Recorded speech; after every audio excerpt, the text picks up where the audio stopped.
y ya no me ven. Bueno, ahí la están viendo, ¿no? ¿Me escuchan bien? Mucho mejor, mucho mejor. Bien, bien. No, probablemente eso de dar clases en la planta alta, en la pseudo oficina, me parece que fue una opción que rápidamente voy a tener que abandonar. Bien. Se va a tener que poner un router ahí en su plan. Sí, o sin un extensor de Wi-Fi también. No quiero creer que haya sido David. Bueno, todavía le tengo fe. Bien, y lo que les decía por último es que la génesis, la aparición de la fábrica como unidad productiva. ¿Sí? Esto, chicos, me interesa advertírselos, que es en términos tendenciales. Sería equívoco pensar que hacia fines del siglo XVIII, inclusive avanzado el siglo XIX, la fábrica es la unidad productiva hegemónica en Gran Bretaña. ¿Sí? Eso, en realidad, hay una constelación de diferentes unidades de producción donde coexisten las unidades de producción domiciliaria manufacturera, ¿sí? Es decir, diferentes unidades de producción de manufacturas en los escenarios rurales, ¿sí? Los talleres fabriles y la fábrica, que va a ser, como ustedes bien saben, de alguna manera el símbolo, el ícono de tanto de la industrialización británica como de cualquier proceso de industrialización en general. ¿Sí?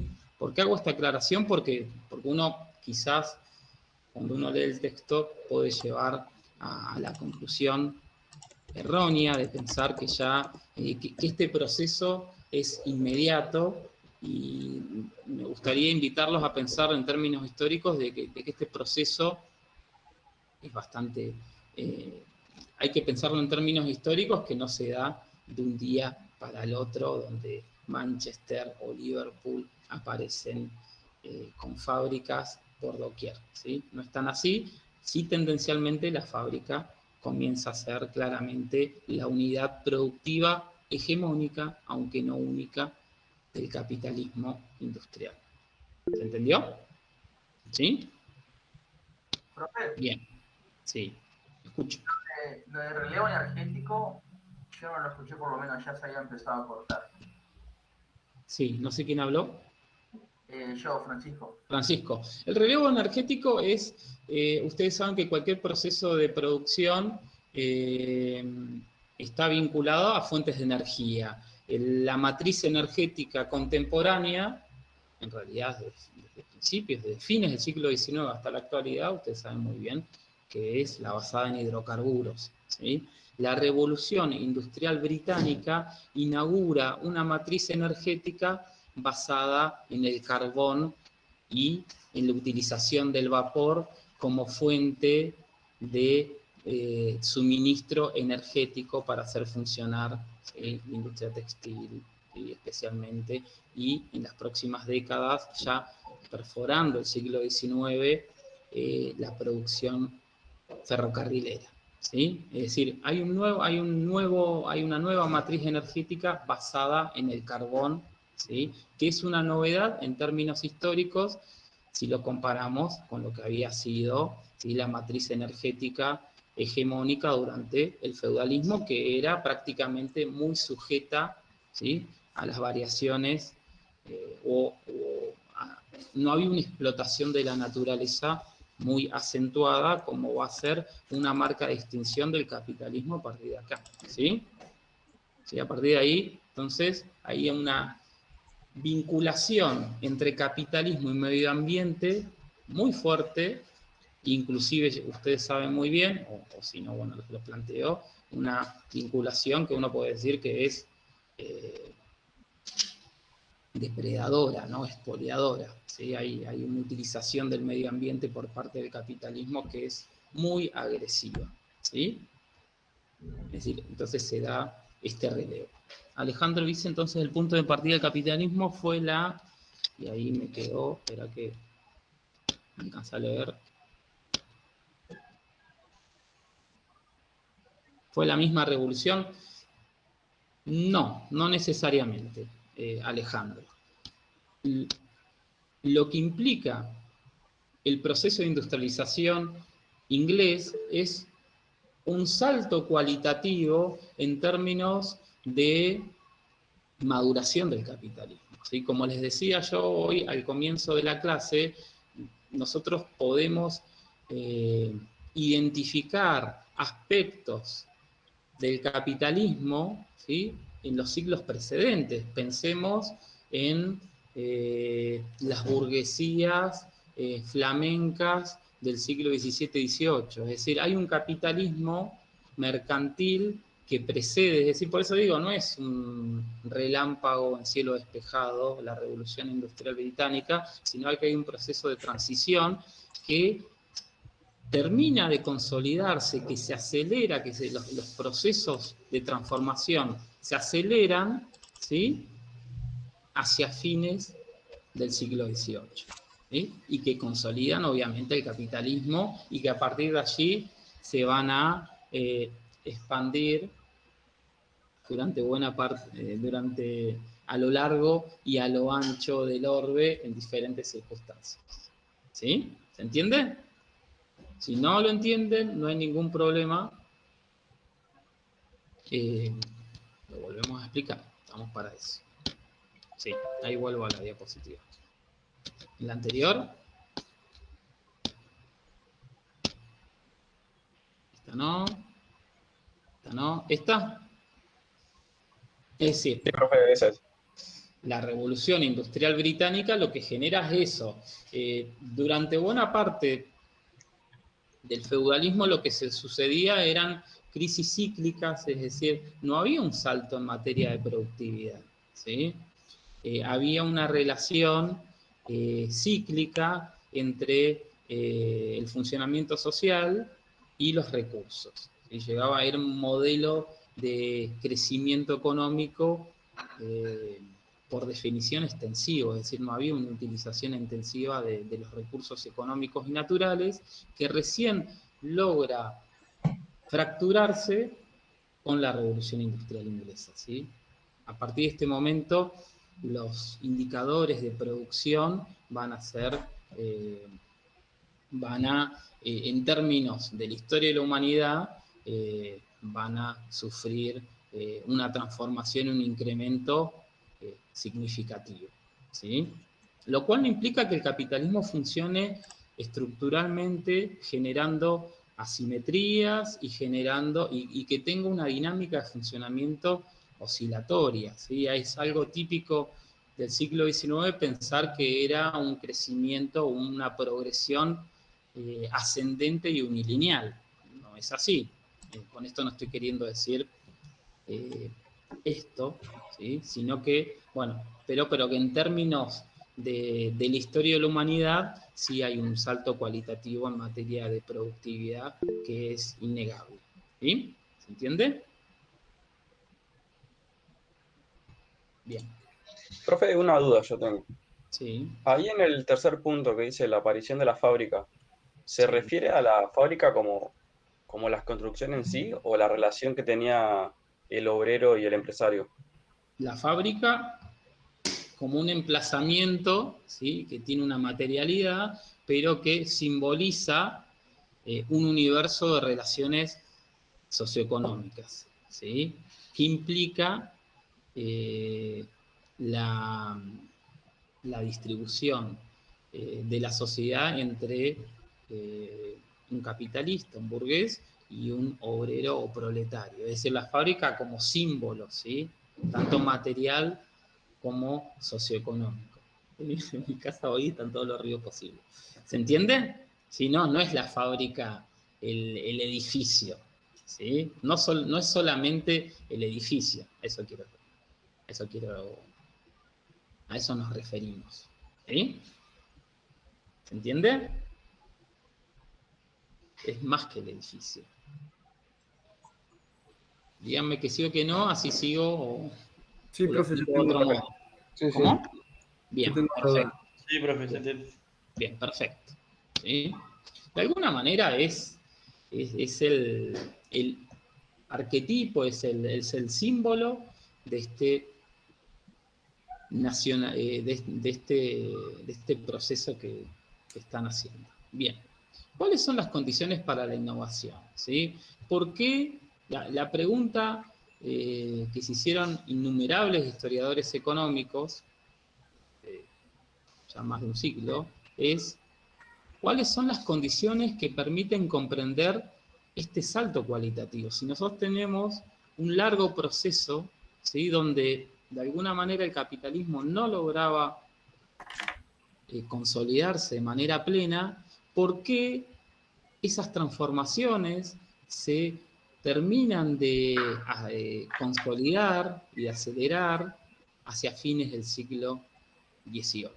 Y esa es una pregunta fundamental, ¿sí? Entonces, acá, es decir, la pregunta es, ¿cuál es el salto que se da en materia de innovación tecnológica? ¿Sí? Y que claramente implica una ruptura radical en relación a las relaciones sociales y a las fuerzas productivas preexistentes, ¿sí? Bueno, a esto lo vamos a ir desglosando. No entendí la ruptura, profe. No, perdón. La innovación sí la entendí, pero la ruptura La ruptura es en términos del desarrollo económico precedente que se da en esta larga transición del feudalismo al capitalismo. La industrialización británica implica una clara ruptura. ¿Sí? Si nosotros, bueno, quizás debería haber un práctico previo, es decir, es un proceso lento, como les decía, que lleva siglos, ¿sí? Y que en términos entonces históricos de larga duración implica una ruptura también en términos históricos, ¿sí?, de larga duración, y en términos de la utilización de tecnologías, ¿sí? Pensemos que hasta ese momento la producción manufacturera era una producción de tipo artesanal, doméstica, ¿sí? ¿Me siguen? Es decir, era la producción de piezas textiles que realizaban campesinos, ¿sí?, por encargo de mercaderes en algunos tiempos libres en el marco del ciclo agrícola, ¿sí?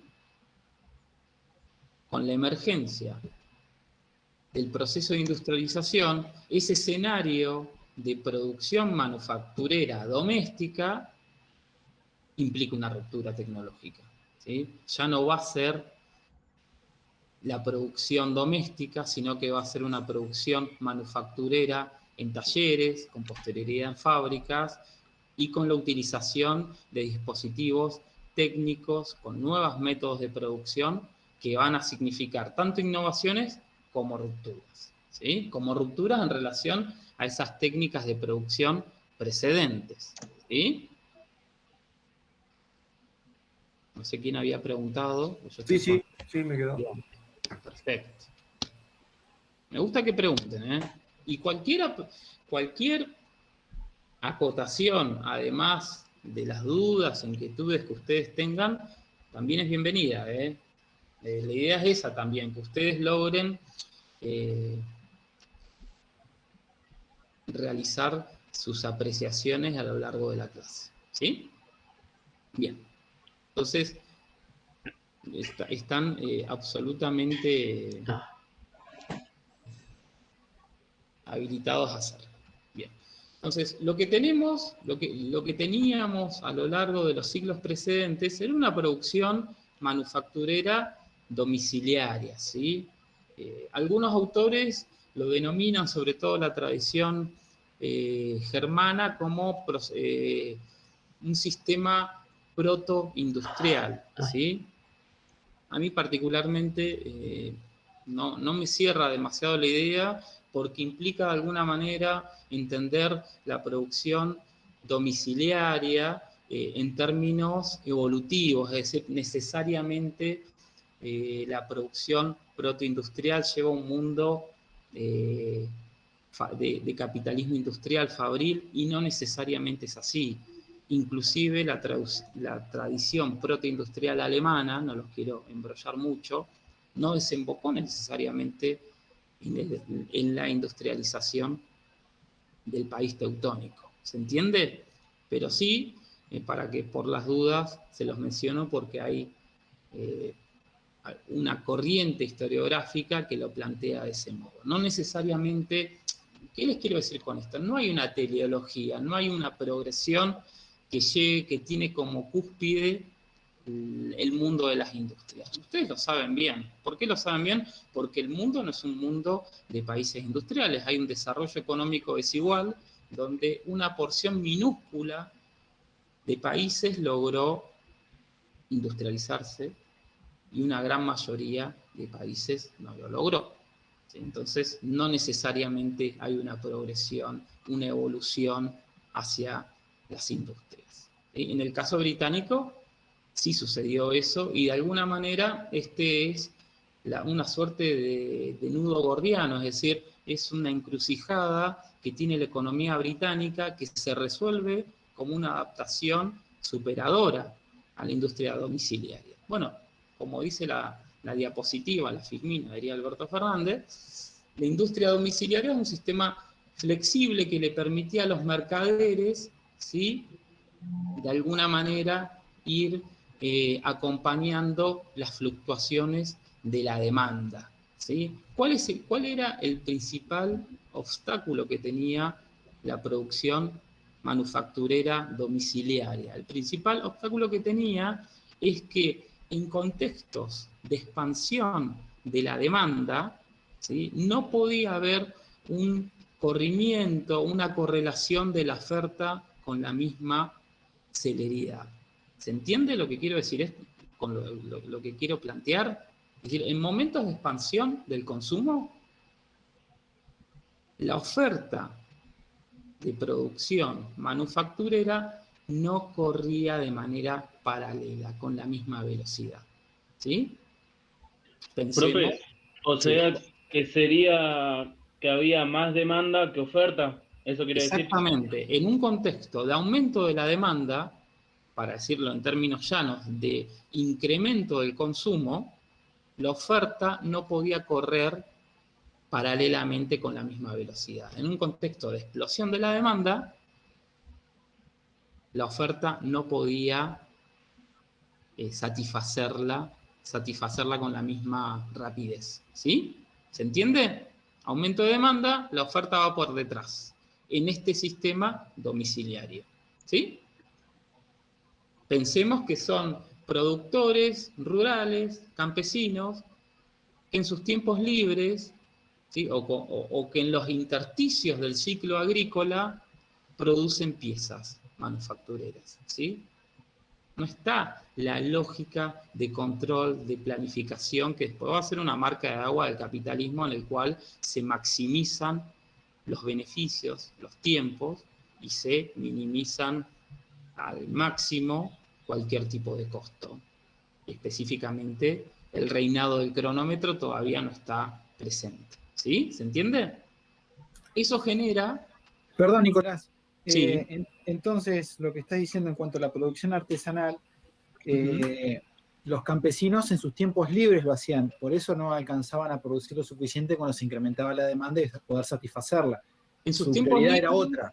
Sí, en sus tiempos libres, o lo que no existía era un control del mercader, ¿sí?, del comerciante que le tenía que proveer de la materia prima, era como una especie de producción domiciliaria de estajo, ¿sí? Claro. Tipo comisión, para que ustedes lo logren entender. Entonces, la realidad es que el control que podía generar el comerciante era un control muy relativo, ¿sí?, que, como dice el texto, generaba que el margen de negociación y de autonomía relativa de los campesinos fuera bastante alto. ¿Sí? Eso claramente se va a terminar con el taller y más aún con la fábrica. ¿Sí? ¿Qué genera esto? Un cuello de botella. ¿Lo ven? ¿Lo logran ver? Si no lo logran ver, me lo dicen, que no hay ningún problema. ¿Se entiende por dónde vamos? Sí. los campesinos, el objetivo era trabajar la tierra, no le daban prioridad a lo que era la producción de los materiales y a su vez tenían el desabastecimiento de la materia prima, como estás diciendo vos. Sí. ¿Es ¿Qué así? quiero decir? Perfecto. Y también Lo que estaba quiero todo más plantear caro. es esta. Nosotros ¿qué estamos tratando de explicar? ¿Cómo se da el salto hacia la industrialización? El salto hacia una gran explicación, una explicación muy potente, es entender que hay un estrangulamiento por el lado de la oferta, en contextos expansivos de la demanda. ¿Sí? ¿Entiende?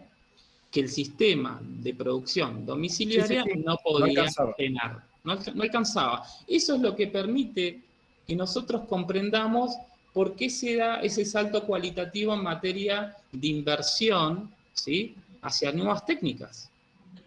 Algo que no había ocurrido en los siglos precedentes, ¿sí? Pese a los intentos de buena parte de las monarquías europeas que intentaban, ¿sí?, inyectar recursos para industrializar sus países. Pensemos en las políticas del mercantilismo, ustedes probablemente las vean en el teórico, nosotros no las vamos a abordar en particular.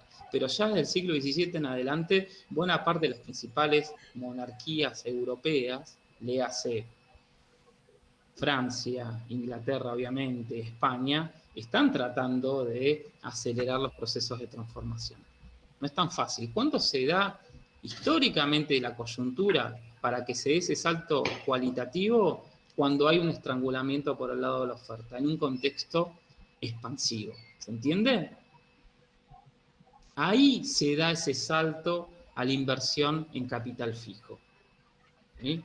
Para darles un ejemplo comparativo, en Europa en esa época el excedente económico se invertía en bienes raíces, en la compra, adquisición de productos suntuarios, de lujos, es decir, de alguna manera todavía la lógica inmanente que va a ser la partida ahí del capital no estaba todavía tan marcada. En Inglaterra a partir de este momento sí, el excedente económico comienza producto de ese estrangulamiento de la oferta que genera la producción manufacturera domiciliaria, ese salto hacia la inversión en capital fijo, ¿sí?, en talleres, ¿sí?, en la contratación de más obreros, en la inversión en nuevos dispositivos tecnológicos.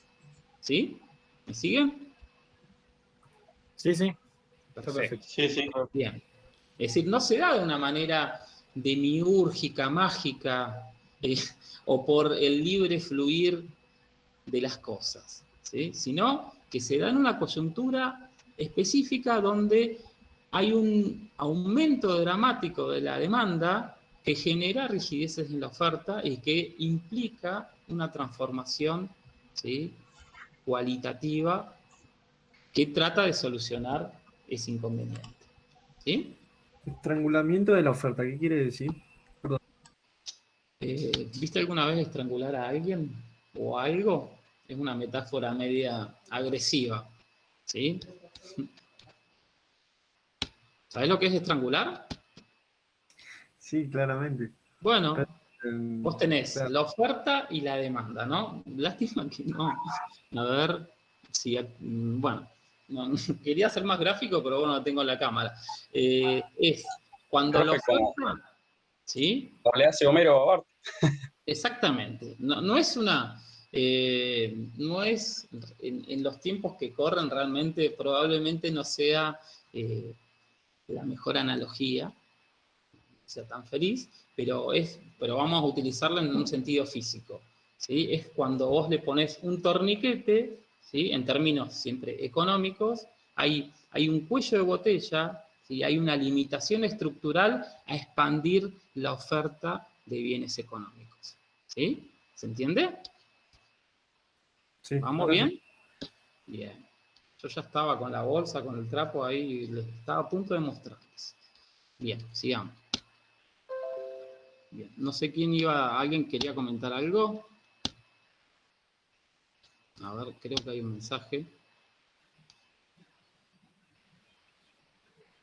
Dice, a mayor oferta los precios aumentan por mayor demanda. En este caso, sí, el problema que existía es que al haber una limitación por el lado de la oferta, eso obviamente genera, en primer lugar, efectos inflacionarios y también un margen de la capacidad de autonomía de los campesinos, ¿sí? Y Bella Bárbara dice, lo que pide la gente es muchísimo mayor que lo que ofrece la empresa. Sí, ahora vamos a llegar a este tema cuando veamos las causas internas y externas que nos permiten entender el proceso de industrialización. De alguna manera, la industrialización británica, esta tesis no es mía ni mucho menos, es el resultado de la expansión ultramarina de Inglaterra, ¿sí? Inglaterra, ya antes de fines del siglo XVIII, es prácticamente la reina de los mares, es decir, con esto tiene una hegemonía, ¿sí?, en el Atlántico Norte, que le da una preeminencia comercial muy marcada y que le permite expandir fuera de Europa continental su predominio comercial. ¿Esto qué va a hacer? Va a generar la estructuración de un vértice muy importante del mundo bajo su influjo. Pensemos en toda África y desde el norte hacia el sur del continente americano. Así que se van a estructurar en función de los intereses económicos de la metrópoli, ¿sí? ¿Por qué digo todo esto? Esto va a generar un aumento de la demanda de productos manufacturados muy fuerte, ¿sí? ¿Vamos? Bien. Entonces, acá estamos con este tema, la explosión de la demanda. Realmente es un incremento aceleradísimo de la demanda de productos, ¿bien? Que puede explicarse tanto por factores internos como factores externos. Es decir, acá otra cuestión, no hay un factor único, no hay una monocausalidad que nos permita comprender la industrialización inglesa, y yo diría ninguna, ¿sí? Es decir, no hay un factor único, eficiente, que nos permite comprender un proceso de tan largo alcance y de tanta complejidad. Lo que vemos es la intersección, la constelación de una miríada de factores, ¿sí? Tanto internos como externos. ¿Me siguen? Bien. Sí. Lo primero que tenemos, y acá lo van a ver de alguna manera, es la constitución, que no es inmediata, se da en términos históricos, se va configurando un mercado interno, ¿sí? Un mercado interno que va a ser una condición necesaria, aunque yo diría insuficiente, es decir, ¿alcanza con un mercado interno? Bueno, de alguna manera hay bastante consenso en decir que no, ¿sí? Por lo menos con las características geográficas de las Islas Británicas, ¿sí? Pero claramente es necesario, es una condición sine qua non la constitución de un mercado interno, ¿sí? ¿Por qué un mercado interno? Pensemos que son necesarios consumidores. Acá estamos siempre, ya vimos cómo se habían producido estos pequeños, esta transformación por el lado de la oferta. Ahora vamos a ver cómo se genera la demanda, ¿sí? El consumo. Bueno, lo primero que vamos a hacer en términos generales entonces es visualizar la constitución, la creación de un mercado interno. Un mercado interno que va a implicar un aumento muy fuerte y sostenido en el tiempo de la demanda y que se puede visualizar en un mayor poder adquisitivo que en Europa continental, ¿sí? Una distribución de la riqueza más equilibrada. Pensemos siempre que en términos de capitalismo, esta mejor redistribución de la riqueza siempre es muy relativa, yo la subrayaría, le pondría comillas, le pondría negrita, ¿sí? Pero si lo pensamos en términos de comparación con Francia o con buena parte de Europa oriental, claramente en esos términos de comparación, ¿sí? En sociedades que son esclavistas, en sociedades tributarias, en sociedades donde todavía predomina la servidumbre de la gleba, claramente hay una distribución de los recursos económicos más equilibrada, ¿sí? Pero por eso lo digo haciendo todas las aclaraciones del caso. Una sociedad que es más abierta, Cuando decimos una sociedad que es más abierta, nos estamos refiriendo a una sociedad que ya generó un proceso de revolución política donde el poder de la monarquía no es tan fuerte, donde el poder de la religiosidad, sobre todo de raigambre católica, no tiene tanto peso, es decir, y que de alguna manera van creando las condiciones para un pensamiento que si no se ha secularizado, es decir, que no, si bien tiene un componente religioso muy fuerte, está abierto a la experimentación con la naturaleza, está abierto a la acumulación y al afán de lucro, es decir, toda una serie de cuestiones que van a formar parte del esquema cultural del capitalismo a partir de ese momento. Y, por otro lado, un proceso de urbanización bastante acelerado. Eso también va a ser, por lo menos en los países capitalistas centrales, una marca de distinción. La emergencia de los procesos de industrialización va a estar generalmente asociada, por lo menos en estas latitudes, a procesos de urbanización, es decir, se va a producir una migración del campo a la ciudad por miles de millones, generando las condiciones para que aumente la demanda, es decir, son muchísimas personas que necesitan alimentarse, vestirse y consumir, aunque sea mínimamente. Perdón, sí. En una hora más. 8:30, sí. Ya me quieren sacar de internet, chicos, yo les aclaro. Bien. ¿Sí? ¿Me siguen hasta ahí? Ahora, Sí, sí. alguien se preguntará, ¿qué es lo que genera el proceso de urbanización? Bueno, previo a eso, para que se constituya un mercado interno, es necesario, y lógicamente, se produce primero lo que algunos autores han denominado como un proceso de revolución agraria. Es decir, si pensamos que se desarrolla, que venimos en una transición del feudalismo al capitalismo, es decir, un modo de producción predominantemente agrario, ¿sí?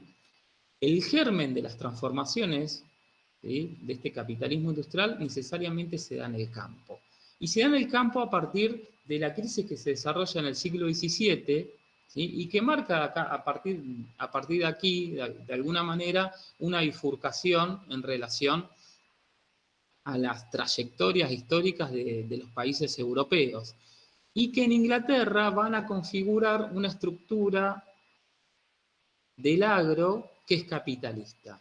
¿Sí? Es decir, a partir de ese momento se va a conformar una clase terrateniente que ya no tiene un signo feudal, ¿sí?, sino que va a comenzar a producir cada vez más bajo los incentivos del mercado.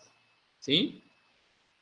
Acá hay toda una serie innumerable de transformaciones que están vinculados al aumento de la rotación de la tierra, que genera condiciones de productividad agraria mayores, ¿sí?, a los parcelamientos, a la eliminación de los open fields, es decir, a toda una serie de transformaciones que generan un campo inglés en sentido capitalista y no en un sentido feudal, como sucedía, por ejemplo, en Francia.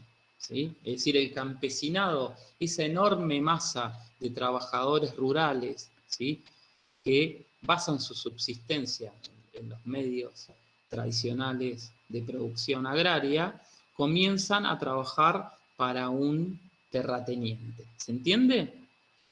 Esa agricultura de tipo comercial va a generar las condiciones de posibilidad, primero para la escisión estructural, que es histórica, ¿sí?, de los trabajadores de sus medios de producción. ¿Sí? ¿Se entiende?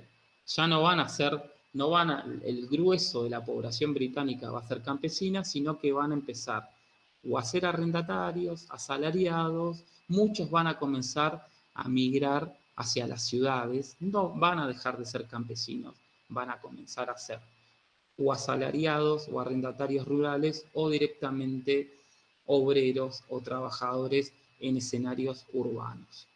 ¿Se entiende? Esto genera entonces este proceso de divorcio estructural que permite comprender el nacimiento de los obreros, y por otro lado, las condiciones de un proceso de acumulación que tiene como base o epicentro al campo y que va a permitir con posterioridad alimentar el proceso de industrialización. Es decir, va a haber un excedente agrario capitalizable, un excedente agrario que se va a canalizar hacia el proceso de industrialización. ¿Me siguieron? Es decir, ¿por qué digo todo esto? Porque entender las transformaciones que se dan en el mercado interno británico y específicamente en el mundo agrario es clave para entender el proceso de industrialización. Después vemos las fábricas, después vemos la producción textil, después vemos esas grandes chimeneas que vomitan humo, pero en realidad no podríamos comprenderlas si no analizamos con detenimiento estas transformaciones que se dan en el mundo agrario. ¿Sí? ¿Se entendió? Bien. Sí, sí. Si guardan silencio, Sí, yo Sí. lo doy porque sí. ¿Sí?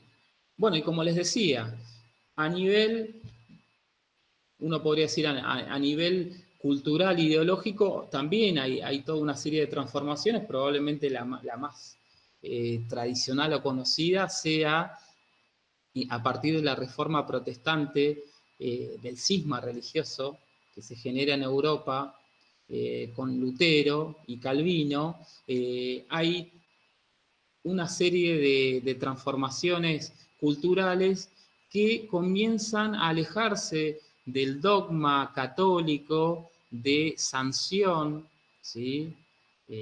Como pecado, como un anatema, de la acumulación, del ahorro, vinculado generalmente al pueblo hebreo, y a partir de ese momento la ética protestante va a comenzar a visualizar el ascetismo, ¿sí?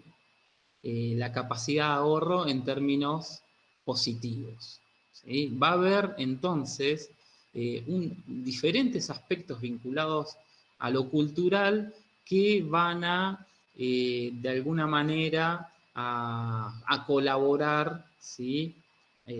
A que el capitalismo se logre consolidar. Pensemos en la diferencia abismal entre la matriz cultural en este sentido inglesa o norteamericana y los países de influencia católica como España. ¿Sí? Ahí hay una divergencia muy fuerte que permite, claramente no es un factor explicativo independiente, ¿sí? Que nos permite comprender todo el proceso de industrialización, pero que sí de alguna manera coadyuva a comprender cómo es Inglaterra y no otros en esta carrera imaginaria hacia el mundo de las industrias. ¿Entienden? ¿Sí? Es decir, hay toda una serie de aspectos culturales que comienzan a ver a la iniciativa privada, al afán de lucro, de ganancia, inclusive bajo una sanción religiosa. No estamos todavía en un mundo absolutamente secularizado donde la religión no tiene que ver. Recordemos que en el feudalismo la principal institución de control social y de disciplinamiento es la Iglesia. A partir del siglo XVIII, específicamente en Inglaterra, hay un giro que de alguna manera consolida y potencia este proceso de industrialización. ¿Sí? ¿Se entendió? Esto también ha generado ríos de tinta, pero bueno, en términos generales uno podría plantearlo de esa manera. ¿Sí? Después otra cuestión fundamental, que no sé si el espíritu fáustico que se menciona acá, tiene que ver con una larga tradición que viene de la antigüedad clásica, donde las tareas manuales estaban vinculadas, eran consideradas tareas de esclavos, ¿sí? O tareas serviles. A partir del siglo XVII, XVIII, en Gran Bretaña, en principio, la observación de la naturaleza, las tareas manuales, esta división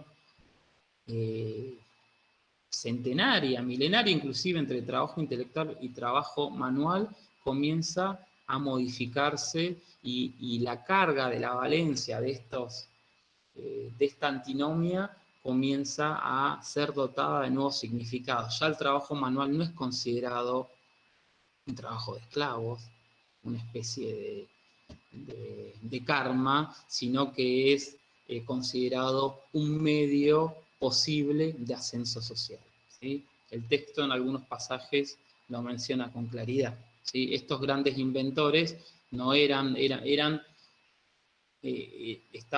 su extracción sociológica no pertenecía a los sectores, uno diría en la actualidad, populares, sino que eran miembros de los estratos medios o acomodados de la sociedad inglesa, ¿sí? En otro contexto o en otro cuadrante ideológico-cultural, eso no podría haber sido posible. Fue posible porque había una orientación cultural en ese sentido, ¿sí? ¿Se entendió? Bien. Sí, sí. Ahora vamos a los aspectos externos. Siempre estamos hablando, chicos, para que no nos perdamos, de la expansión de la demanda, ¿no? Ya vimos todas estas causas que nos permiten entender la configuración de un mercado interno que genera un incremento de la demanda de productos manufactureros, que es la que nos permite explicar ese salto cualitativo hacia la inversión en capital fijo, ¿sí?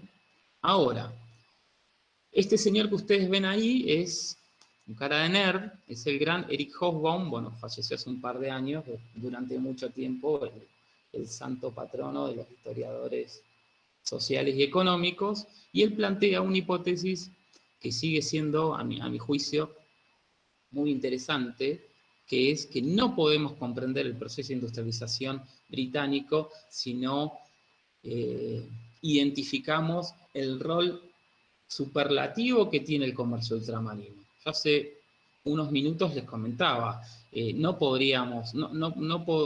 se puede explicar la industrialización británica si no entendemos el dominio que tiene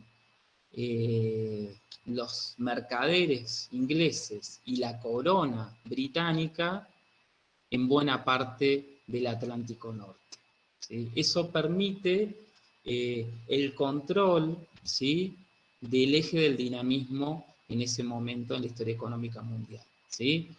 Dejando de alguna manera de lado un escenario que siempre fue bastante adverso de Europa continental, ¿sí? A partir de ese momento, ya para el siglo XVIII, después yo les voy a poner ahí en la PEDCO un video, no sé, con todos los problemas que tuve hoy no se los voy a poner, donde se ven los flujos del comercio de esclavos durante 350 años entre, bueno, las costas entre África y buena parte de América, sobre todo, bueno, las Antillas, Brasil y el sur estadounidense, donde son 25.000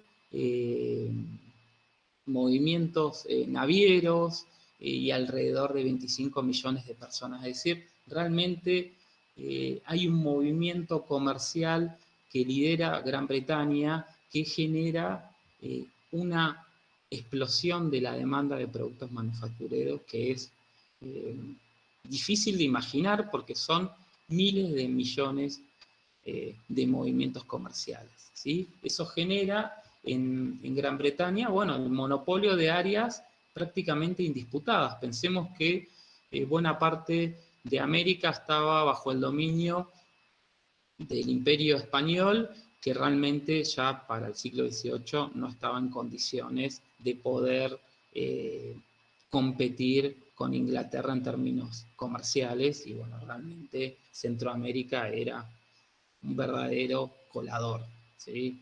Recuerden la época de los corsarios, de los piratas, bueno, viene de ahí, ¿sí?, de esa época. Bien, sigamos. Y tenemos como un gran factor a tener en cuenta la constitución de un mercado externo realmente enorme, ¿sí?, que genera una especie de gran triángulo, ¿sí?, o inclusive un cuadrado donde se articula Gran Bretaña como metrópolis económica, África, América e inclusive la India, ¿sí? ¿Sí? ¿Qué dice robándole una vez más a Hobsbawm, dice que la producción textil, la producción de algodón, que va a ser el sector industrial de vanguardia de la Revolución Industrial Inglesa, es decir, cuando empezamos en Revolución Industrial Inglesa, claramente el sector manufacturero que genera la vanguardia es la producción textil, ¿sí? Basada en el algodón. Una especie, dice Hobsbawm, de planeador, ¿sí? Es decir, es tanta la demanda de la producción textil que articula Gran Bretaña, que eso va a generar una presión por aumentar la oferta enorme, ¿sí? Bueno, acá ustedes ven, no sé si se logra ver, cómo aumenta en términos comparativos con otros productos como la lana, el lino, la seda, la producción de algodón. Y que va a ser una producción de algodón, ya se los adelanto, ¿sí? Que necesariamente se articula en un sistema mundo, es decir, no es una producción algodonera que se desarrolla en las islas británicas, sino que necesariamente articula a la periferia, ¿sí? Que articula en este caso a todo lo que hoy es Centroamérica y a buena parte del sur Norteamérica estadounidense, con mano de obra esclava proveniente de África. ¿Sí? ¿Me siguen? ¿Por qué digo esto? Porque no solamente Inglaterra va a producir bienes manufacturados, sino también va a necesitar que estas economías, que estos espacios periféricos puedan generar los recursos económicos, las divisas para poder hacer frente a esta producción. ¿Sí? Bien, acá me pasé. Bien, entonces tenemos como uno de los polos la costa occidental africana, que es la generadora, ¿sí?, de un tráfico por miles de millones de personas que van a ser recepcionadas en América con mano de obra esclava, ¿sí? Mano de obra esclava, es decir, una producción de tipo esclava, que va a estar en función de los intereses y de la expansión económica capitalista inglesa, ¿sí? Después cuando hoy o mañana vean el video van a ver la magnitud de ese tráfico de esclavos, ¿sí? Se exportan, vamos a decirlo así, mano de obra esclava, y con los recursos generados se importan las manufacturas británicas, ¿sí? Es decir, estamos de la presencia de la constitución de un mercado interno que estructura buena parte del Atlántico en función de los intereses británicos. ¿Sí? ¿Vamos bien ahí? Sí, sí. Bien. Sí, profe. Bueno, en el caso americano lo mismo. Pese a que nominalmente buena parte de América estaba bajo el dominio político del Imperio Español, durante el siglo XVIII, y ya, bueno, después de las primeras décadas del siglo XIX, generados los procesos de emancipación, claramente América son diferentes enclaves de monoproducción, de producción de diferentes materias primas, ¿sí?, necesarias para alimentar el proceso de industrialización inglés, ¿sí? Y que a su vez la producción de esas materias primas, sobre todo el algodón en Centroamérica y en el sur de Estados Unidos, va a permitir comprar esas manufacturas, ¿sí?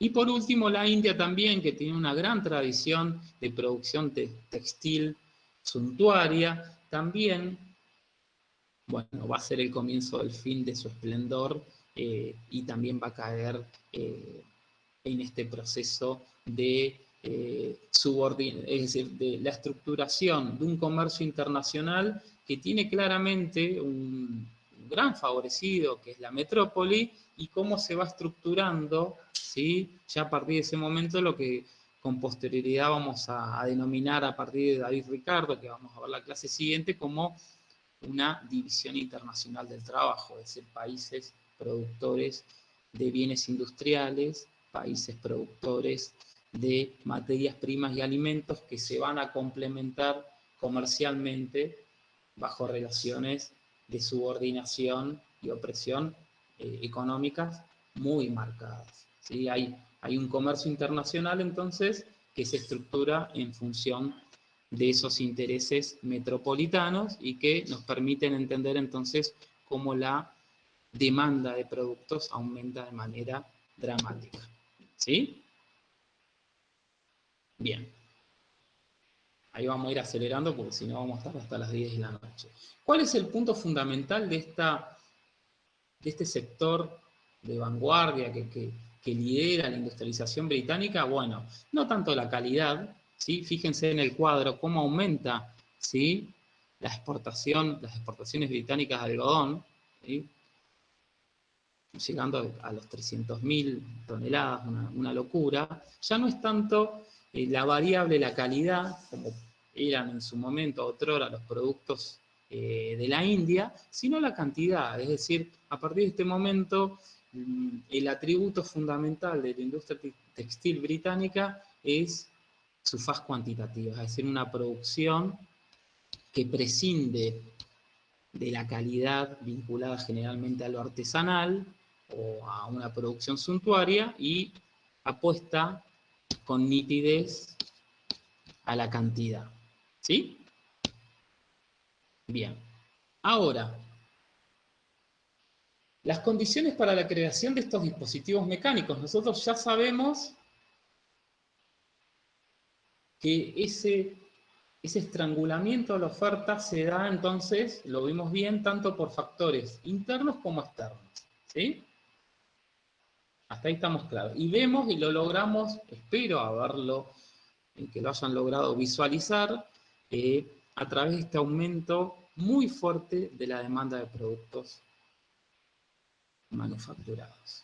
Bien, estos hombres, de alguna manera ya lo explicamos, es decir, comenzaron a generarse las condiciones para generarse innovaciones tecnológicas de manera automática, como planteaba cierta corriente historiográfica romántica, eran self-made men, como se decía en el siglo XIX, eran solo hombres intuitivos. Bueno, no, había, no como lo conocemos en la actualidad, un sistema de escolaridad formalizada, pero sí existían diferentes instituciones que generaban una oferta educativa bastante expandida a lo largo de la isla británica, y que a partir de este momento van a ser una de las marcas de distinción de cualquier proceso de industrialización o de cualquier tentativa más o menos consistente de modernización económica social. Es decir, no puede haber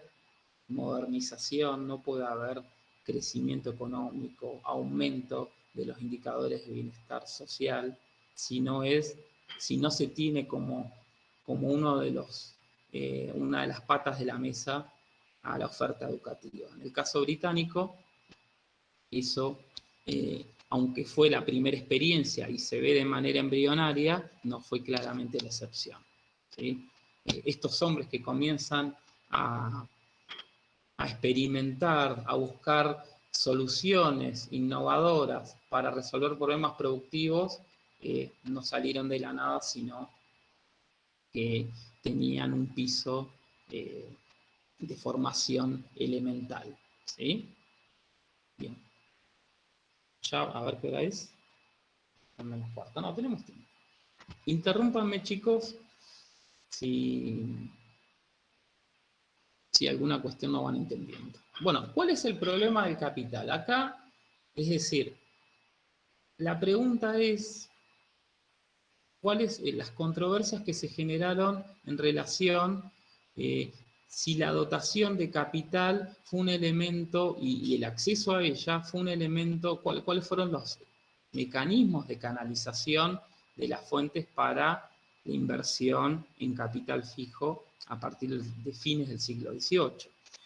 La hipótesis tradicional planteaba de que la formación de dotaciones de capital estaban vinculadas a tasas de interés muy bajas que implicaban el acceso a fuentes de financiamiento relativamente baratas o económicas, ¿sí? La hipótesis de Landes, que es un historiador que de alguna manera genera un replanteamiento de esta visión de la industrialización británica, plantea que el costo del dinero no era una cuestión fundamental, sino que el problema era quizás el acceso a fuentes de financiamiento, ¿sí? Esto, si lo contextualizamos, en la época vamos a llegar a la conclusión de que Inglaterra tenía un sistema de financiamiento donde el costo del dinero no era tan trascendental, y sino que existían fuentes de financiamiento que, aunque fueran quizás onerosas en el corto plazo, permitieron el acceso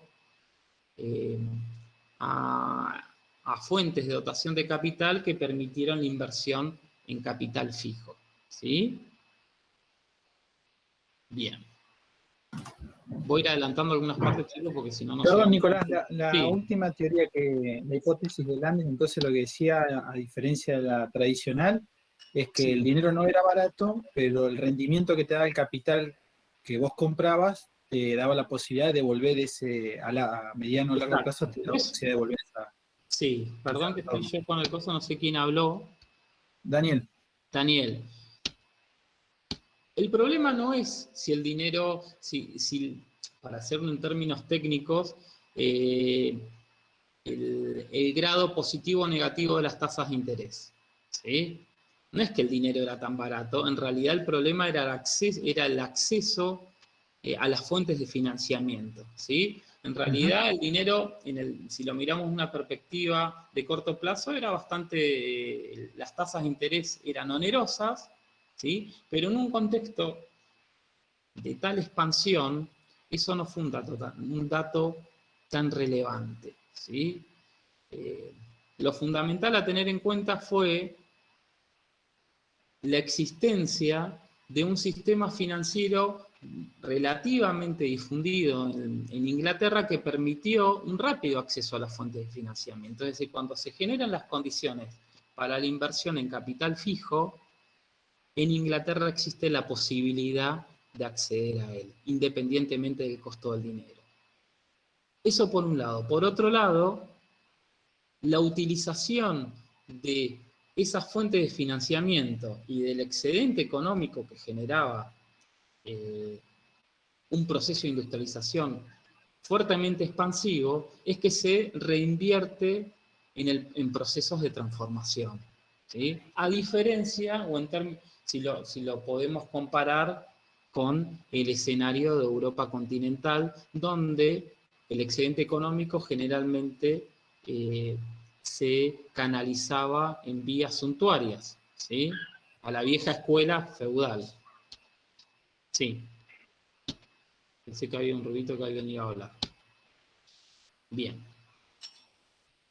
Entonces, el problema no es tanto, como dice Landes, los beneficios, sino la reutilización de esos beneficios. En el caso inglés, y acá quizás, por lo menos en parte, la matriz cultural nos permite entenderlo, hay una canalización de los excedentes económicos hacia los procesos de transformación productiva. Es decir, se sigue invirtiendo en capital fijo, ¿sí?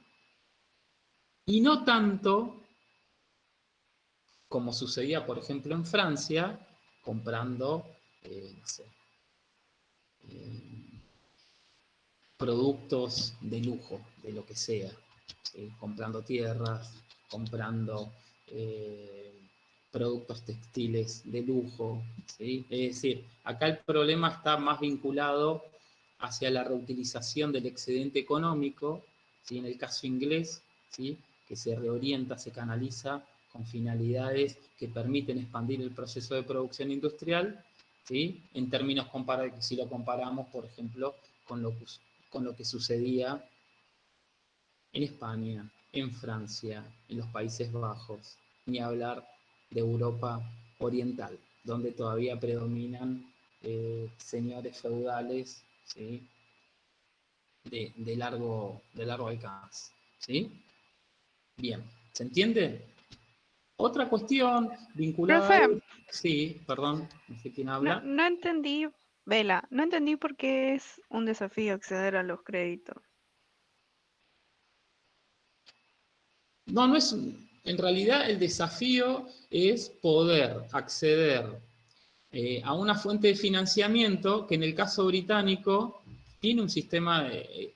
a ver, este pasaje del texto, lo voy a reconocer, es un tanto confuso. No es que cualquier persona está en condiciones de acceder a fuentes de financiamiento para transformarse en un empresario industrial, ¿sí? Cuando uno lee el texto, quizás da esa sensación, me parece que no es tan así. Lo que quizás es interesante enfatizar es que existe un sistema financiero en el cual, por más que el costo del dinero sea alto, es posible acceder a él para invertir en capital fijo. ¿Sí? Por ejemplo, para invertir en el alquiler de un taller fabril, para invertir en hiladoras, ¿sí? Para invertir en lanzaderas volantes, es decir, en toda una serie de estos nuevos dispositivos técnicos que permiten acrecentar la producción.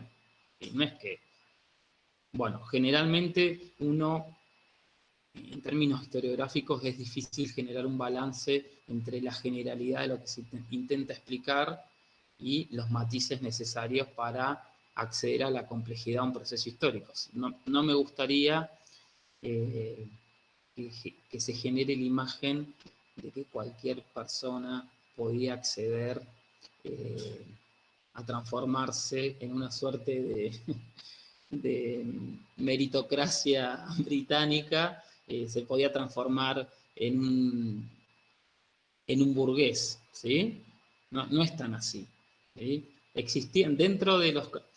Pensemos que en general eran mercaderes que ya tenían una tradición de contacto con el mundo de la producción domiciliaria, ¿sí? Que estaban vinculados a la corona, que producían para los mercados ultramarinos y que en un contexto determinado logran acceder a fuentes de financiamiento que les permiten invertir en capital fijo. Me parece que describiéndolo de este modo logramos tener una imagen un poquito más compleja de lo que fue el proceso. ¿Sí? Bien.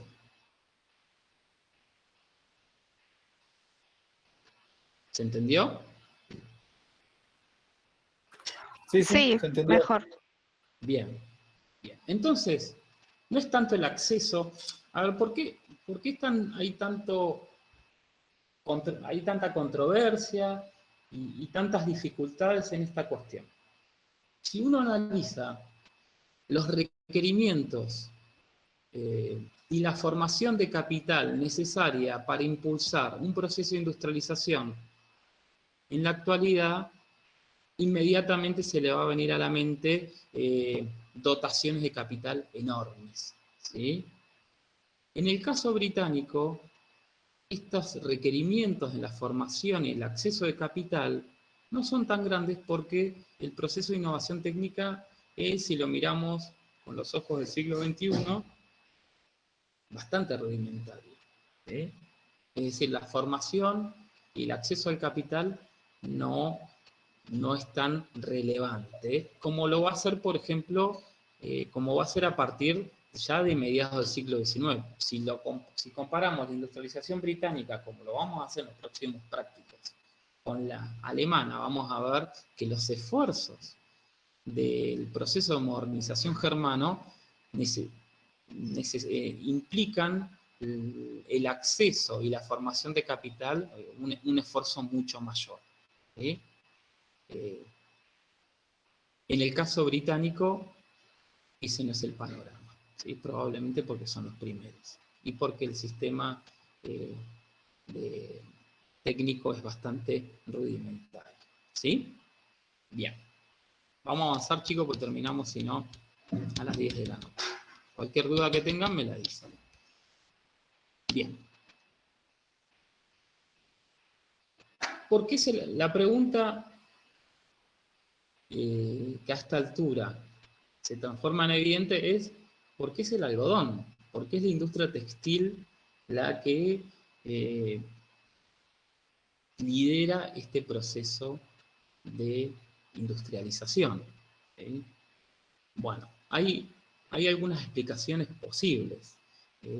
La principal es el grado de elasticidad que tiene la producción algodonera en relación con la lana, ¿sí? Pensemos que es mucho más fácil expandir los campos de producción algodonera que la ampliación de los equipos ganaderos, ¿sí? Y pensemos en términos históricos como ya para el siglo XVIII está plenamente consolidado la hegemonía comercial ultramarina británica que le permite expandir la producción de algodón en las áreas periféricas bajo su dominio. ¿Sí? Es decir, la posibilidad de expandir, de poder acceder al algodón es mucho más sencilla que a través de la lana. ¿Sí? ¿Se entiende? Esta es una explicación que vincula lo técnico, ¿sí? Las características físicas, tangibles, materiales del algodón en comparación con la lana, y por otro lado, la articulación del comercio ultramarino bajo la hegemonía británica. ¿Me siguen? ¿Sí? España podría haber hecho lo mismo y claramente no lo podía hacer porque no tenía bajo su dominio buena parte del Atlántico, como es Inglaterra.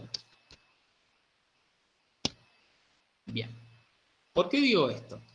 Porque recordemos esta explosión de la demanda, es decir, ya para fines del siglo XVIII, hoy creo que fue Alejandro al principio, ya allá lejos y hace tiempo, a las 6 de la tarde, que planteaba si podíamos hacer un corrimiento de la periodización antes de 1780. Bueno, no es que en 1780, es decir, Gran Bretaña para mí, para fines del siglo XVIII, ya es la reina de los mares y tiene un hinterland productivo vastísimo, ¿sí? Que ya en el siglo XIX se va a transformar en el Imperio Británico. Bien. Las características técnicas que nos permiten entonces entender por qué el algodón y no otro producto, ¿sí? Primero está vinculado, como les decía, a la simplicidad técnica, ¿sí? Mal se podría haber empezado por el hierro, por ejemplo. Así que tiene que ver con los niveles de eslabonamientos productivos y la complejidad de esos procesos de producción. ¿Sí? Por un lado, tiene que ver con la articulación del comercio internacional, que tiene que ver con las características materiales del algodón, y después tiene que ver con ya una cuestión con el perfil del consumo de esos productos. ¿Sí? La producción textil basada en el algodón es una alternativa que, como les decía hoy, hace unos minutos, está vinculada más a la cantidad que a la calidad, es decir, se apuesta a un incremento cuantitativo y no tanto como la producción basada en la lana, que tiene que ver con productos artesanales de mayor factura técnica. Chicos, esto hasta el día de hoy. Pensemos en la diferencia, para darles un ejemplo concreto, entre un pullover en un buzo que se pueden comprar en cualquier tienda de la Perito Moreno y un poncho que realiza una tejedora mapuche de aluminé. Es decir, un poncho elaborado durante 3 meses puede llegar a valer 80.000 pesos y ustedes pueden acceder a un buzo de algodón, no sé ahora con la inflación que hay nunca se sabe, pero por 200, 300 pesos. Es decir, la diferencia es abismal porque tiene que ver claramente con la calidad. Es decir, Inglaterra apuesta de una manera muy nítida por un incremento cuantitativo. ¿Sí? Se fija en la cantidad, no en la calidad. Es decir, una alternativa mucho más barata. Si es una alternativa mucho más barata, está a disposición de diferentes estratos sociales, ¿sí? Y ese consumo puede llegar a muchísima más gente. ¿Se entiende? Yo creo que es bastante sencillo de comprender esta cuestión. Y por un lado, se puede penetrar con esa producción manufacturera en diferentes escenarios que van desde el sur de Estados Unidos, pasando por África e inclusive, como ven en el mapa, la India o China. ¿Sí? Bien. Por otro lado, en términos de innovación tecnológica, genera desafíos adaptativos que van generando innovaciones y respuestas técnicas innovadoras, ¿sí? No sé si ustedes, bueno, yo ahora no se los puedo mostrar, pero no sé si conocerán la rueca artesanal tradicional para hacer un hilado. Desde las primeras civilizaciones, hay vestigios arqueológicos de 100.000 años de antigüedad, donde es posible encontrar antiguas ruecas donde se hilaba, ¿sí? La lana o el algodón. ¿Sí? A partir del proceso de industrialización británico, estos procesos comienzan a desarrollarse innovaciones tecnológicas que van a acelerar la productividad del trabajo. ¿Qué quiero decir con esto? Básicamente, el nivel de producción per cápita que genera estos dispositivos técnicos, yo acá puse los más relevantes, que es la máquina hiladora, ¿sí? Mecánica, la famosa Jenny, la lanzadera volante, y después los diferentes productos van a ser de acabado, van a ser de alguna manera los 3 grandes eslabones a partir de los cuales se generan innovaciones tecnológicas, ¿sí? Y que van a generar, de alguna manera, presiones adaptativas. Se va a comenzar con innovaciones tecnológicas en el principio de la fase del abonamiento productivo, que es el hilado, ¿sí? Y eso va a generar procesos de transformación en los otros momentos de la elaboración de las piezas textiles. ¿Me siguen? ¿Sí? Este, de alguna manera, es el caso testigo donde nosotros con nitidez logramos visualizar cuál es el corazón del proceso de industrialización británico. ¿Sí? La industria textil, por todos estos motivos que fui enunciando a lo largo de las diapositivas. ¿Alguna duda con eso? Tampoco es un proceso inmediato. ¿Vamos bien? Sí, profe, todo bien. Bien. Sí, sí. Traten de ir hilvanando las explicaciones. Esta de alguna manera vendría a ser cuando hablábamos hoy, hace una hora, de la inversión de capital fijo, nos estamos refiriendo a estos dispositivos. ¿Sí? ¿Por qué se invierte en capital fijo? ¿Por qué se invierte en una lanzadera volante? Bueno, porque hay un aumento de tal magnitud de la demanda de estos productos textiles que amerita la inversión en estos dispositivos técnicos, que aumentan, bueno, en el texto de Joaquín se menciona, la inversión en una hiladora mecánica era el equivalente, reemplazaba al salario, tenía como costo el salario de 20 trabajadoras durante 2 semanas, ¿sí? Y la producción se multiplicaba por 10. Es decir, recién en esa coyuntura nosotros podemos entender que históricamente se da ese salto hacia la inversión en capital fijo. No se da de manera mágica e inmediata, sino que se da con la constelación sumamente compleja de todos estos factores que concurren a que se invierta hacia fines del siglo XVIII, recién ahí en Gran Bretaña y en esa coyuntura, y no antes ni después. ¿Sí? Bien. Y ahora vayamos al final. También ríos de tintas han escrito sobre las consecuencias sociales del proceso de industrialización. ¿Sí? Acá la realidad, hay, desde principios del siglo XIX, se armó como una especie de Boca River, ¿sí? Tratando de calibrar, de justipreciar cuáles fueron las consecuencias sociales del proceso de industrialización. Debate que tiene un componente erudito innegable, pero que también tiene fuertes implicancias en los debates contemporáneos sobre los efectos de los procesos de modernización. Pensemos, chicos, que yo estoy dando clases acá y ustedes escuchando por una computadora porque un chino en Wuhan se comió, vaya a saber qué cosa, y que de alguna manera puede ser explicada la pandemia por las transformaciones zoonóticas que genera un proceso muy acelerado de industrialización en China, bastante ciego a las condiciones laborales, bastante ciego, no, absolutamente ciego y represivo a las condiciones laborales y a las condiciones medioambientales de los procesos de modernización. ¿Por qué digo esto? No son, acá no, a lo largo de la materia, no vamos a ir trabajando solamente cuestiones que tienen que ver con controversias de índole académica, sino que tienen fuertes implicancias en los debates contemporáneos en los que todos, de una manera u otra, participamos. Bien. ¿Cuáles fueron las consecuencias sociales del nivel de vida de los trabajadores? Yo voy a hacer algo, porque, a ver qué hora es, 8:10, más de 130 minutos hablando, me parece que ya cumplí mi objetivo, y como es un práctico, los invito, ahora sí, voy a sacar la presentación, ¿sí?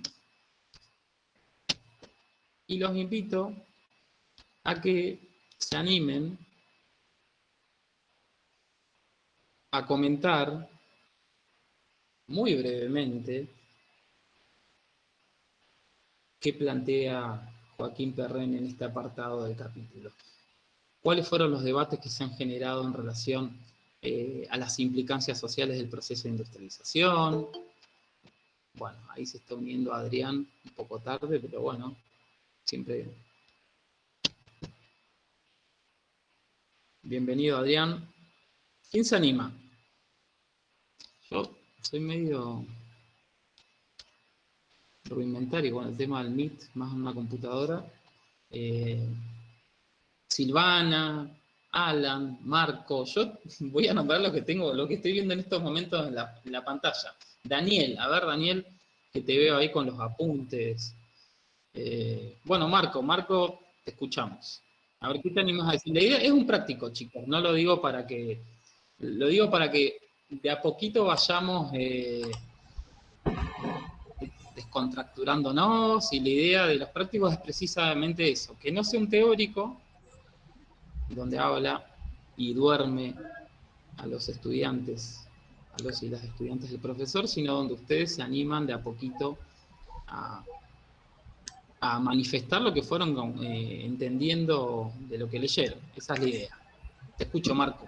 Bien, bueno, mire, lo que yo quiero hacer una acotación, digamos, sería el hecho que si bien todo esto fue un gran cambio y un proceso muy importante para la economía mundial, digamos, el hecho de que los británicos hayan conseguido todo y a lo largo de este, digamos, suceso hayan mantenido todo esto perfecto, fue también, digamos, quizá no aparece así tan específico en el trabajo, ¿no? Pero digamos, ellos se mantuvieron a lo largo del tiempo que pasó este suceso, que sería la revolución industrial, justamente de ellos. ¿Bien? Sí. Y bueno, eso realmente es muy, muy sorprendente y encima más loco todavía porque como usted menciona luego, los franceses incluso lo superan. Entonces, o los alemanes, no, bueno, uno de los dos era. Estados Eh, Unidos, en todo caso. Sí. entonces, bueno, eso por ahí quisiera acotar bastante. Realmente sorprendente cómo mantuvieron su economía a lo largo del tiempo y se acomodaron al tema de los cambios. Más que nada, Bueno, supongo sí, eso. sí. Está bien. Sí, Es en una realidad, acotación general, digamos, no bien, agrega bien. mucho. No, no, no, está muy bien. Tanto en el caso británico como las otras experiencias que vamos a ir abordando en el transcurso de la materia, eh, quizás no sea del todo conveniente verlas como mecanismos de relojería que funcionan de manera perfecta, ¿sí? Pensemos que estos procesos están atravesados eh, por fuertes conflictos, por la generación de fuertes asimetrías y por disputas de poder, es decir, Gran Bretaña se transforma en la reina de los mares, se constituye en un imperio marítimo, ¿sí? En el contexto de una pugna secular que tiene, por ejemplo, con Francia, ¿sí? Es decir, no son procesos armónicos donde las diferentes partes que nosotros que fuimos analizando, que fuimos descomponiendo analíticamente, ¿sí? Quizás no sería del todo adecuado verlas en términos armónicos, exentos de conflictos, sino todo lo contrario. Son respuestas adaptativas a diferentes coyunturas que van de alguna manera condicionando, ¿sí? Las diferentes trayectorias históricas de cada proceso, ¿sí? Por eso vamos a ver que existen vías diferenciadas hacia el mundo de la industrialización. Vamos a analizar en las próximas semanas que la industrialización británica tiene algunos elementos en común, pero hay fuertes elementos de diferenciación, por ejemplo, con la norteamericana, la francesa o la alemana. Es decir, eh, es interesante ver que no existe un modelo único, ¿sí? Unilineal hacia el mundo de las fábricas, sino que es interesante evaluar las trayectorias, las casuísticas de cada proceso histórico concreto. Si no, siempre estaríamos hablando en términos de generalidad, existirían diferentes, como una especie de receta, ¿sí? Que hay que cumplimentar para llegar al mundo de la industrialización, y bueno, y claramente no es así. En términos sociales,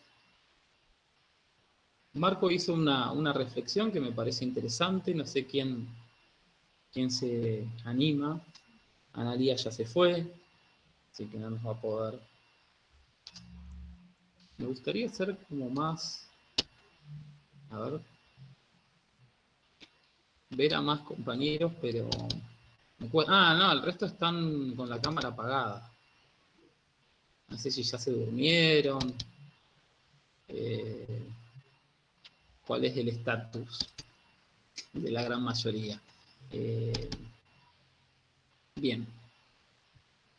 Amancay, ahí prendiste la cámara, así que ¿te animás? ¿No? ¿Quién se anima? No pasa nada, no van a ser penalizados, no. Nicolás, yo no, perdona, no alcancé a leer toda la ficha completa, por eso no podía opinar mucho. Vi algunos, Bien. los primeros de Maculay, Sí. Toynbee, Clapham, Sí. creo que es el pronunciamiento. Sí. Y eran bastante encontrados las conclusiones, aparentemente, de lo que era el efecto de la revolución industrial. El primero hacía hincapié en la gente vivía más tiempo porque se alimentaba mejor y porque era mejor tratada sus enfermedades. O sea, como Bien. que favoreció a la población en ese momento para que extendiera su periodo de vida, digamos, su expectativa de vida, mejor dicho. Sí, bueno, entonces Macaulay de alguna manera inaugura, ¿no? A principios del siglo XIX como una imagen idealizada, romantizada, ¿no? Del proceso de industrialización, que dice, bueno, la industrialización británica realmente fue un lecho de rosas, un cuento de hadas, donde todos y todas se beneficiaron de manera simétrica de la transformación de Inglaterra como la principal potencia económica del mundo, ¿no? De alguna manera eso dice este señor, ¿no? Acá yo le cito textual. No existe nación en el mundo en la que las clases trabajadoras hayan estado en situación más confortable que en Inglaterra en los últimos 30 años. Y lo basa en indicadores bastante cuestionables que pueden ser la longevidad y la mejor nutrición. Lo cual es cierto, pero no necesariamente atribuible a los beneficios de la industrialización. Es decir, es cierto que la esperanza de vida aumenta y la longevidad, pensemos que durante el medioevo difícil pasar los 40 años, yo que tengo 39 probablemente ya hubiese pichado porque la población en general, bueno, ustedes saben, las pestes la peste negra, que, bueno, que se volvió a ser bastante célebre el año pasado con la pandemia, diezmó a buena parte de Europa, ¿sí? En dos oleadas muy fuertes que duraron prácticamente un siglo, en el siglo XIV y en el XVII, las más fuertes, que diezmaron a la población europea. Es decir, el proceso de industrialización británico, lo que hace Macaulay de alguna manera es asociarlo, es decir, hay un aumento de la esperanza de vida, bueno, a partir de ahí se generan, durante mucho tiempo se acepta como cierto este planteo, hasta que Toynbee, un gran historiador británico también, dice, inaugura de alguna manera, dice Joaquín, la leyenda negra. ¿Sí? Es decir, no, todo lo contrario, la industrialización británica es una etapa absolutamente sombría donde los trabajadores sufrieron todo tipo de penurias. No sé, bueno, veo que hay estudiantes de diferentes generaciones, vamos a decirlo así muy protocolarmente, pero no sé si alguna vez leyeron, la literatura es muy prolífica para ejemplificar, o el cine, me parece que es un elemento muy interesante a tener en cuenta, no sé si alguna vez leyeron o vieron películas vinculadas a la obra de Dickens, por ejemplo, ¿sí? Donde realmente se traza el paisaje de la Inglaterra de fines del siglo XVIII, de principios del siglo XIX. Y realmente, bueno, no sé si vieron, por ejemplo, Oliver Twist, se las recomiendo, está la película también. Bueno, el paisaje es, bueno, exacto, mira, Amancay, estamos sincronizados. Es un paisaje realmente abrumador, donde el hollín, la polución ambiental es la nota distintiva, ¿no? Bueno, para los que les gusta ver un poco más, si uno leyera la situación de la clase obrera en Inglaterra de Engels, también es un panorama bastante desolador, ¿no? Realmente las condiciones de vida en la Inglaterra de la Revolución Industrial distan de ser las más adecuadas. Pensemos que no existe ningún tipo de derecho laboral de ningún tipo, trabajan niños, trabajan mujeres en condiciones, las condiciones de vida son lamentables, y de alguna manera se inauguran entonces con estos dos autores como los polos antitéticos de estas posiciones, ¿sí? En el medio, para ya ir cerrando, hay toda una serie de argumentos que de alguna manera lo que van haciendo es sofisticando los niveles de análisis, ¿sí? Y que los que nos permiten en realidad visualizar es una imagen matizada, pero que en última instancia nos lleva a la conclusión de que claramente el crecimiento económico, el bienestar y las condiciones materiales de existencia siempre fueron a la saga de los procesos de crecimiento económico, ¿sí? De alguna manera la célebre teoría del derrame que se puso de moda en los 90 en el mundo eran gotitas muy miserable, es decir, hubo más crecimiento económico y las bondades del proceso de industrialización británico habría que revisarlas críticamente.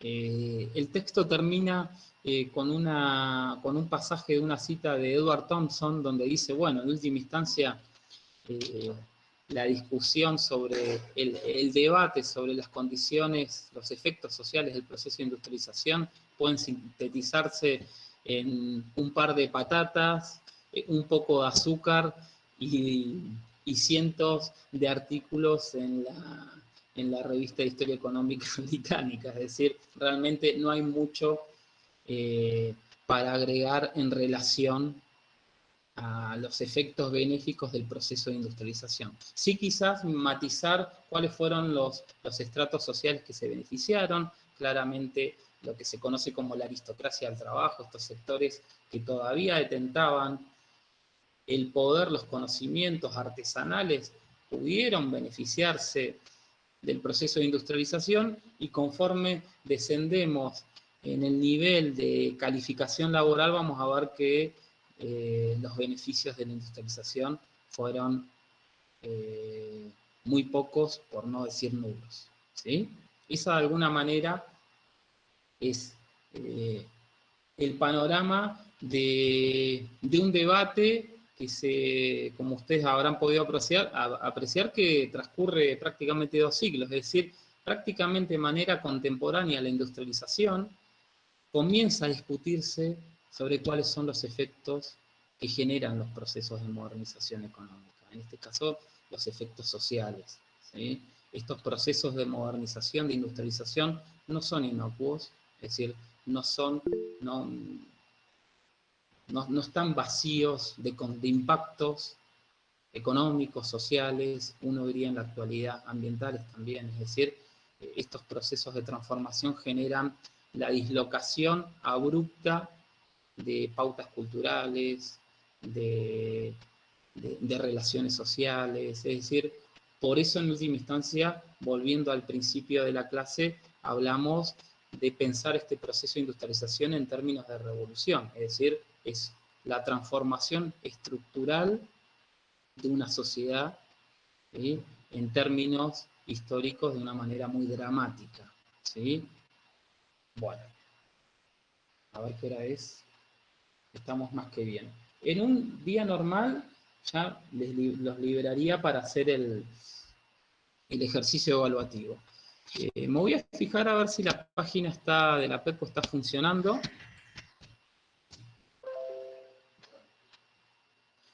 Voy a sacar dejar de compartir. Está funcionando, chicos, la PEPCO, por desgracia para ustedes, así que no van a poder zafar. Bueno, ya cerrando.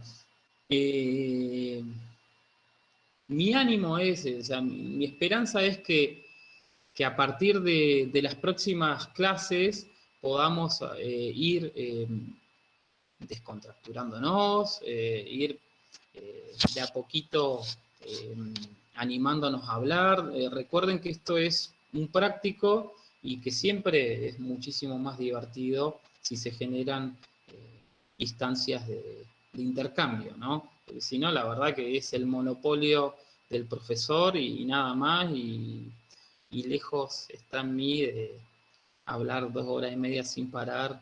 Y, bueno, el que tiene problemas de insomnio es una ventaja porque terminan el ejercicio evaluativo y palman, eso seguro, ¿sí? Así que el que tenga problemas con eso, lo solucionamos. Pero bueno, la idea es esa, comenzar a que ustedes logren participar un poquito más. Esta igual fue una clase que reconozco que tuvo algunos inconvenientes. Para la próxima, lo que les voy a proponer es la guía de lectura que está alojada en cada unidad temática. Yo voy a hacer una explicación. Como esta era la primera clase, me parecía que ameritaba ser exhaustivo y detenerme en buena parte del análisis del texto, pero a partir de acá voy a hacer una presentación igual, voy a explicar todo lo que sea necesario explicar, pero vamos a comenzar a utilizar esa guía de lectura para abrir la exposición de ustedes, ¿sí? Así que ténganlo en cuenta porque lo vamos a empezar a utilizar como un recurso para generar instancias de participación de ustedes, ¿sí? Esperen que ahí vean un par de mensajes. Bueno, sí, vamos con TP, dice Juan Carlos, sí, para las 21:30, dice May. Alejandro, no, profe, por favor, estamos listos. No, profe, por favor, coma, estamos listos. Esto es una ciencia social, es una humanidad, así que la coherencia, la cohesión, el significado de los signos de puntuación es clave. A ver dónde está. Alejandro está diciendo después de la coma que está listo, y yo lo entendí así. Así que ojo cómo escriben. Después en el segundo tramo de la materia vamos a empezar a realizar, en vez de estos multiple choice, que a mí no me gustan mucho, vamos a empezar a hacer suertes de ensayos de escritura que me parece que son mucho más ricos. Bien, el práctico lo pueden hacer recién a las 21:30, ¿sí?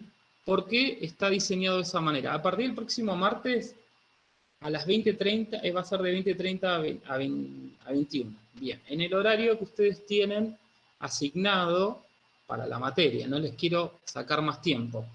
En esta ocasión, como era quizás la primera experiencia universitaria de muchos, me parecía importante que tengan un tiempo para cortar acá, prepararse un café, prepararse unos mates, un whisky, una cerveza, lo que tengan ganas de tomar, releer el texto y cómodamente hacer ese ejercicio, ¿sí?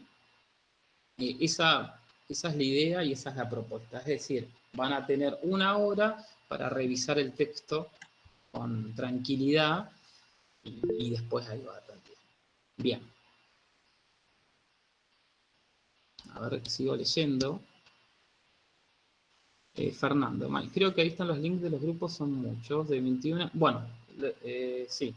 Entonces, el cuestionario se abre a las 21:30, ya lo tienen visible, pero no van a poder acceder hasta esa hora, porque está calibrado de ese modo, ¿sí? Ahora, simplemente vamos a despedir, yo los voy a saludar, les voy a desear un excelente trabajo práctico, y aunque sea martes, como nos vemos la semana que viene, buen fin de semana. Mañana es 24 de marzo, feriado nacional, es el Día Nacional por la Memoria, la Verdad y la Justicia, así que pueden descansar, si hay una marcha pueden ir, la verdad que eso no lo sé. Así que nada, cortamos. Si alguien tiene alguna pregunta para hacer, lo puede hacer. Si no cortamos, ustedes esperan a las 21:30 y hacen el trabajo práctico evaluativo. La respuesta, el resultado se los va a dar automáticamente la plataforma, ¿sí? La devolución, eso creo que yo ya se los dije, pero se los repito, la devolución de cuáles son correctas o no, se las voy a dar yo mañana, ¿sí? El que grabó la clase, que no sé quién es, después que me mande Marco, después, bueno, nosotros hablamos, vos ya tenés un poroto más,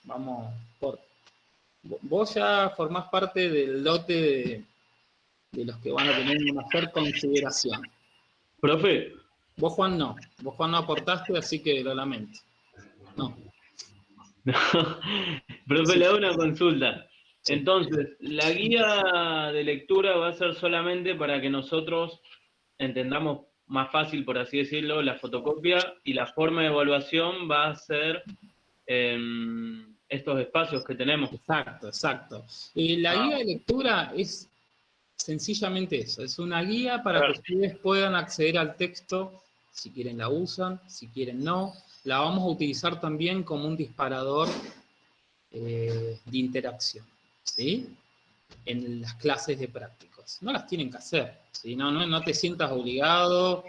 No, era mi duda por si no sabía que eso había que entregarlo también o solamente era una ayuda para nosotros. No, es solamente una ayuda. Una Nada más biblioteca. que eso, ¿sí? Después, bueno, mañana no hay clases, obviamente, y bueno, por más que digan lo que digan, Marco, vos sabés que yo te voy a bancar y no voy a aceptar ningún tipo de agravio con un estudiante tan colaborativo como vos, así que no, de ninguna manera. Bueno, ahí están, ahí siguen las preguntas. Bueno, Alejandro, la próxima grabará otro, ahora ya está, lo lamento. Bien, no, no sé si quedó claro. Fíjense todos si entienden cómo va a ir. Ya está, de hecho. Entran a la PEDCO, trabajo práctico número 1, van a encontrarse con el texto de Joaquín, con la guía de lectura y con el ejercicio evaluativo número 1. Cuando sean las 21:30, entren un minuto antes, se los va a habilitarse automáticamente. Si tienen 30 minutos, es una enormidad de tiempo. En 10 lo haces. ¿Sí? Es más, yo contemplo la posibilidad de que hagan la consulta del material. No hace tanto tiempo fui estudiante y bueno, yo sé que cada uno se ayudará como se tenga que ayudar. No es difícil, Multiple Choice está diseñado para engrupir a los estudiantes, este no está diseñado con esa intencionalidad, es bastante fácil, simplemente, como les decía la clase pasada, es un mecanismo para, de alguna manera, no quiero usar la palabra obligarlos, pero sí para sedimentar su proceso de aprendizaje, ¿sí? Para que tengan una instancia donde ustedes se sienten obligados a responder a un desafío, ¿sí? Es esa manera, hay que hacerlo, ¿sí? Son 10 preguntas, cada pregunta vale un punto. Así de sencillo. Otra cosa que en la solapa lo dice, pero se lo vuelvo a aclarar, cada pregunta tiene 3 o 4 opciones, depende, hay una verdadera y las otras son falsas. Es decir, ustedes tienen que marcar la que consideran que es el postulado correcto. ¿Sí? Se aprueba con 7. Y ya.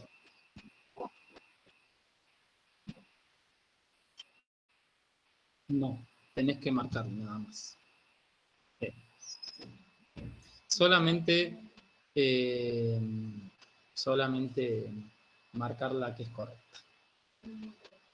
Ah, me dice acá mi compañera que, que la usé para que lo pruebe y demás, que es un intento, es verdad.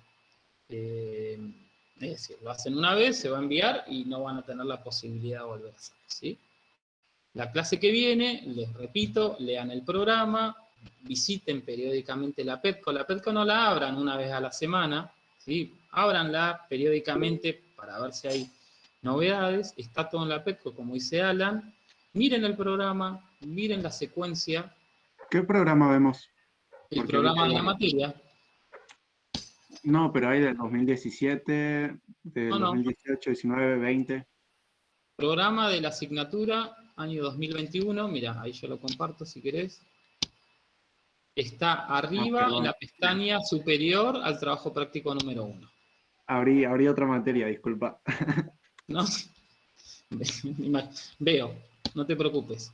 De todos modos, Por favor, puede trabajo práctico número 2, ¿sí? Miran el programa si quieren, miran la estructura de la PEDCO, sigue después del trabajo práctico número 1, no hay ninguna cosa rara. El texto de Costanzo Caso, que analiza los principales aportes de los economistas políticos clásicos. Básicamente, Adam Smith y David Ricardo, sobre todo Adam Smith, considerado el padre de la economía. ¿Sí? ¿Está? Ya para que lo vayan agendando, tienen todo el fin de semana, lo leen. ¿Bien? ¿Alguna otra duda? Tengo una duda. Entonces, para la clase que viene hay que leer lo que sería el TP2, hay que ver eso también. Sí. Y lo va a tomar el martes que viene. Tenés también. que leer el TP2, ¿sí? Leerlo, estudiarlo, etcétera, etcétera. Vamos a tener la clase el martes, a las 20:30 vas a tener el ejercicio evaluativo de ese correspondiente práctico. Y así Profe, para el sucesivamente martes con todas las 30 prácticas. sería. Sí, la semana que viene. Gracias. A menos que haya una hecatombe nuclear, algo raro, o sea, a menos que no tengamos internet, todos los martes de 18 a 21 clases, ¿sí? Usamos el mismo link, así que no, para que no haya ninguna confusión, ¿sí? Profe, me dice que no está disponible todavía el No, práctico. no está disponible porque recuerden que es a partir de las 21:30. Ah, flashé que eran 21:30 ahora. No, son 20 y 36, ¿sí? Bueno, dale, gracias. Si están tan ansiosos, yo se los abro antes, pero lo que pasa es que yo ya lo No, informé, no pasa algunos nada. se fueron, no sería muy conveniente, ¿sí? No, está bien, sí. Bien. Mala mía. Bueno, ¿alguna otra duda más? Profe, ¿los videos entonces también entran en el trabajo evaluativo o no? ¿Qué videos?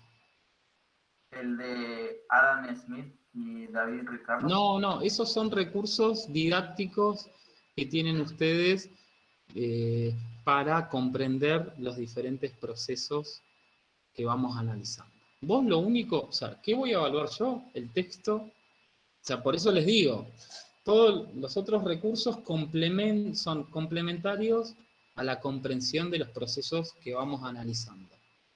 No reemplazan jamás la lectura de la bibliografía obligatoria. La bibliografía de trabajos prácticos es obligatoria, ¿sí? No quiero poner la gorra, que me salga un bigote ni nada raro, pero ¿sí? No reemplazan jamás los otros recursos, la lectura de la bibliografía. Esa lectura la tienen que obligatoriamente realizar, es la que yo les voy a evaluar y es la que después también va a ser evaluada en los parciales respectivos, ¿sí? Es decir, mientras vayamos avanzando en la materia y en los prácticos, ustedes van a tener la mitad de este universo de los prácticos, la van a tener resuelta porque cuando tengan el parcial, que ya está la fecha, que creo que en abril, no sé cuándo, van a tener que leer los textos de los teóricos, ¿sí? Yo lo que les recomiendo es siempre ir complementando las lecturas, les recomiendo que participen de las clases de teóricos y que vayan realizando de manera acoplada las lecturas, ¿sí? No es que hago los prácticos, porque, bueno, evidentemente la comprensión va a ser mucho mayor, ¿sí? ¿Ah? Bien. ¿Otra Profe, más? Sí. no sé de dónde escuché o si lo dijo usted o lo leí de algún lado, pero los trabajos prácticos se puede solamente desaprobar uno o no, de los 5.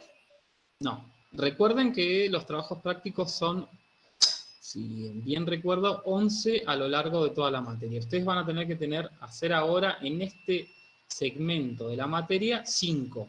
Llegamos hasta el práctico número 5 para el primer parcial, ¿sí? Ustedes tienen que tener, no lo estipulamos nosotros, lo estipula la universidad, el 80% de los trabajos prácticos aprobados y también, obviamente, asistidos para regularizar la materia, ¿sí? Esto es sentido común, nada más. Si ustedes no participan de las instancias de evaluación y de los prácticos, y necesariamente tampoco lo van a hacer en los teóricos, pueden acceder a otra modalidad que les permite la Universidad del Comahue, que es un régimen libre. O sea, ustedes pueden hacer libremente la materia, ¿sí? Es una posibilidad. Si eligen el cursado regular de la materia, tienen que ir cumplimentando estas instancias, ¿sí? Por eso es regular. Y la aprobación, bueno, es el 80%, lo vamos hablando, es decir, de 10 tenés que aprobar 8, ¿sí? Pero lo vamos a ir viendo. ¿Qué quiero decir con esto? Si vos de 10 desaprobaste, de 5 desaprobás 4, evidentemente hay algo que no estuvo funcionando del todo bien y tenemos que ver otras alternativas, ¿sí? Esta materia se cursa en el primer cuatrimestre, se cursa en el segundo cuatrimestre, hay clases de consulta, es decir, hemos pensado en diferentes alternativas para que a ustedes les vaya de la mejor manera posible, ¿sí? Así que no te preocupes por eso. Lee, estudia y te va a ir bien. Es con mi abuela, pero bueno, yo creo que es así. Y si hay alguna dificultad, igual lo vamos viendo. No te preocupes, Evelyn, ¿sí? Bien, ¿alguna otra duda más?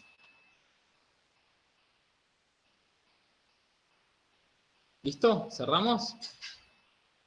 Bien. Linda 20:41. clase, profe, nos vemos.